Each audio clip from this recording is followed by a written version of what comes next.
गर्मियों के जो प्लांट होते हैं उनके लिए एक अलग मिट्टी होती है, उसी में प्लांट की ग्रोथ अच्छे से हो पाती है। तो मिट्टी को कैसे तैयार करना है, फिर उसके बाद उसमें प्लांट को किस तरीके से लगाना है, वो सभी हम वीडियो में बात करेंगे। तो चलिए फिर वीडियो को स्टार्ट करते हैं। हेलो एवरीवन, कैसे हैं आप सब लोग। लव फॉर गार्डनिंग में आप लोगों का बहुत बहुत स्वागत है। तो अभी हाल ही में मैं नर्सरी गई थी और वहाँ से मैंने कुछ समर के फ्लावरिंग प्लांट खरीदे हैं। तो इसका भी वीडियो मैं आप लोग के साथ जल्दी शेयर करूंगी, पर अभी फ़िलहाल मुझे इनकी मिट्टी तैयार करनी थी और फिर इन्हें रिपॉट करना था।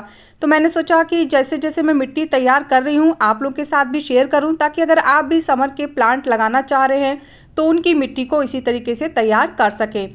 तो सबसे पहले आपको एक बर्तन लेना होगा, उसी के हिसाब से फिर मेजर करके मैं आपको हर चीज़ बताऊँगी। तो मैंने यहाँ पे एक मिट्टी का बर्तन लिया है और उससे मैंने 2 भाग पूरा भर के मैंने 2 बार मिट्टी ली है। मिट्टी जब भी आप लेंगे तो थोड़ा ध्यान रखेंगे उसमें कुछ प्लास्टिक वगैरह हो तो उसको रिमूव कर दीजिए।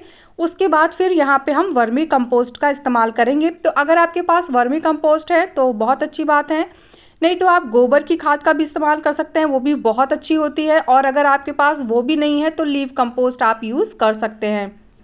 अब बात करते हैं कि हमें कंपोस्ट लेनी कितनी है। तो मैंने जो बर्तन मेज़र के लिए लिया था उससे मैंने 2 पार्ट में मिट्टी ली है। तो अब मैं उसका 1 पार्ट वर्मी कंपोस्ट लूँगी। तो जैसे मैंने यहाँ पे 2 भाग मिट्टी ली है तो 1 भाग मैं कंपोस्ट लूँगी। उसके बाद फिर देखिए वर्मी कंपोस्ट क्या होता है। वर्मी कंपोस्ट में नाइट्रोजन, फास्फोरस और पोटेशियम तीनों पाया जाता है, पर इसमें नाइट्रोजन सबसे ज़्यादा होता है। तो ये प्लांट की जो ग्रोथ होती है उसमें बहुत हेल्प करता है। प्लस ये ऑर्गेनिक है तो हमारे प्लांट की ग्रोथ में कोई प्रॉब्लम भी नहीं करता है, चाहे वो हमारा नया प्लांट हो और चाहे कोई पुराना प्लांट हो। तो 2 भाग मिट्टी में 1 भाग हमें वर्मी कंपोस्ट ऐड करना है। अब मिट्टी को थोड़ा सा वेल ड्रेन बनाने के लिए, ताकि उसमें पानी टिके ना, तो उसके लिए हमें यहाँ पे या तो आप बजरी यूज़ कर सकते हैं या फिर आप रेत यूज़ कर सकते हैं। पर जो रेत हो वो रिवर सैंड हो, मतलब नदियों की जो रेत होती है वो अच्छी होती है। समुद्र वाली रेत नहीं लेनी चाहिए क्योंकि उसमें नमक ज़्यादा होता है। तो मैंने यहाँ पे जो बजरी का इस्तेमाल किया है, क्योंकि मुझे बजरी आसानी से मिल जाती है तो मैंने बजरी का यूज़ किया है। लेकिन अगर आपको रेत या जिसको रिवर सैंड कहते हैं वो अगर इजीली मिल जाए तो वो सबसे अच्छी होती है। अगर आपको कटिंग वगैरह ग्रो करनी हो तो उसके लिए भी रिवर सैंड बहुत ही अच्छा माना जाता है। तो फिर उसके बाद मैंने यहाँ पे लगभग जो मैंने बर्तन लिया था उसका आधा मैंने बजरी का इस्तेमाल किया है। तो ये बजरी रेत कुछ भी आप ले सकते हैं, पर बजरी में थोड़ा मोटे मोटे कंकड़ भी होते हैं। तो अगर आप बजरी यूज़ कर रहे हैं तो उसको थोड़ा छान लीजिए, ताकि जो मोटे और बड़े कंकड़ होते हैं वो उसमें से निकल जाएं, क्योंकि वो भी प्लांट की ग्रोथ में प्रॉब्लम कर सकते हैं। और अगर आपके पास कोई छन्नी हो तो आप उससे छानेंगे, जो मोटे छेद वाली छन्नी होती है, तो उससे ये सारे कंकड़ हट जाएंगे और हमारे पास बारीक बजरी रह जाएगी। और अगर आप सॉइल में कोकोपीट का भी यूज़ करते हैं तो जितनी आपने बजरी ली है उसमें आधा बजरी लीजिए और आधा उसमें आप कोकोपीट मिक्स कर दीजिए। तो इससे फिर आपकी जो प्लांट की सॉइल होगी वो जल्दी ड्राई नहीं होगी और लाइट वेट बनी रहेगी। लेकिन मैं बजरी यूज़ करती हूँ या रेत यूज़ करती हूँ, पर मैं कभी कोकोपीट यूज़ नहीं करती, तो इस वजह से मैंने नहीं डाला है। जो हमारा वर्मी कंपोस्ट होता है वो भी पानी को होल्ड करता है, ऐसा नहीं है। जो हमारे कंपोस्ट होते हैं उनमें भी पानी को होल्ड करने की क्षमता होती है, जो काम कोकोपीट करता है। कोकोपीट में कुछ हेल्दी नहीं होता हमारे प्लांट के लिए, उसमें कुछ आपको नाइट्रोजन, फास्फोरस नहीं मिलेगा। लेकिन हाँ, वो जो हमारी सॉइल होती है उसको लाइट वेट करती है, प्लस पानी को होल्ड करती है। तो इसीलिए जो समर के प्लांट्स होते हैं उसमें मोस्टली लोग कोकोपीट का यूज़ करते हैं। तो अगर आप यूज़ करना चाहते हैं तो बजरी जितनी मैंने बताई है उसकी आधी बजरी लीजिए और आधा कोकोपीट यूज़ कर लीजिए। अब हमें सॉइल को अच्छे से मिक्स कर देना है। अभी इस सॉइल में कुछ चीज़ें और ऐड करना बचा है, लेकिन पहले मैं आपको दिखाती हूँ कि मिट्टी हमारे देखिए कितनी भुरभुरी सी तैयार हुई है और कितनी अच्छी है और लाइट वेट है। आप देखिए मुट्ठी बांधेंगे तो ये मुट्ठी बंधेगी नहीं। देखिए मिट्टी कैसे भुरभुरा के गिर जा रही है, ये होता है लाइट वेट और अच्छी मिट्टी की निशानी। अगर आपकी मिट्टी जम रही है तो इसका मतलब कि अभी भी उसमें आपको थोड़ी सी सैंड मिला देनी चाहिए। और अब चलिए हम इसमें कुछ जो बची हुई चीज़ें हैं वो डालते हैं। तो पहले मैं यहाँ पे सेफ्टी के लिए कुछ चीज़ें डालूंगी, उसके बाद जब मैं रिपोर्ट करूँगी तो क्या डालना है वो भी आपको बताऊँगी।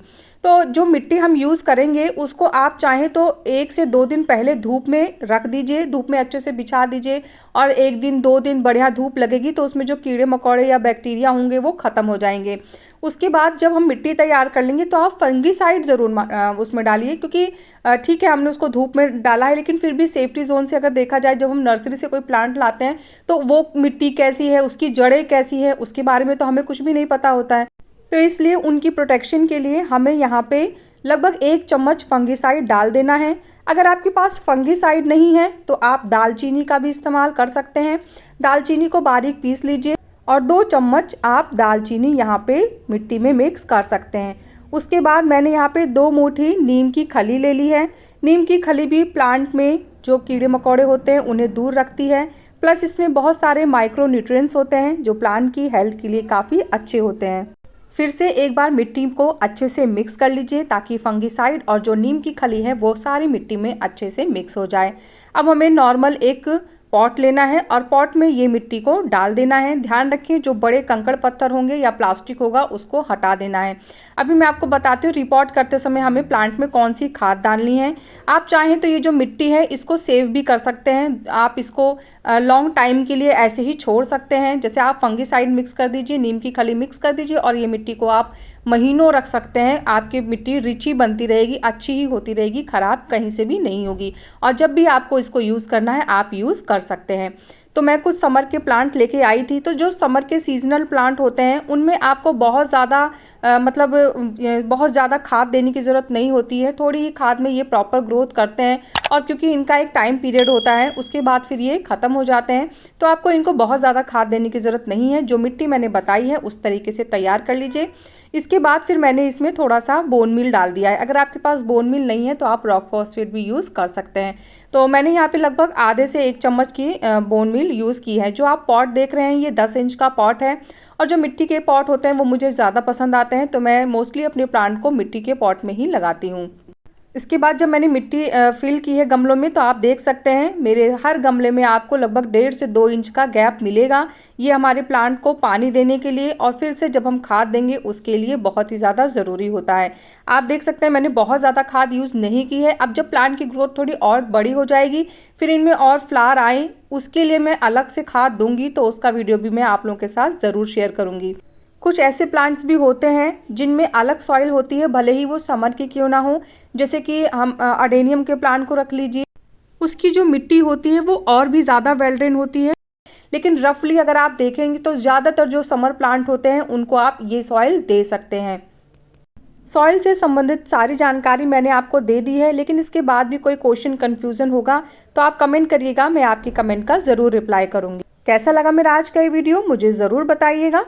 अगर आपको वीडियो पसंद आया है तो वीडियो को लाइक करिएगा, चैनल को सब्सक्राइब करिएगा और प्लांट से रिलेटेड अगर कोई भी क्वेश्चन आपके माइंड में है तो आप कमेंट के थ्रू मुझसे बात कर सकते हैं। मिलते हैं फिर नेक्स्ट वीडियो में, तब तक के लिए बाय, टेक केयर।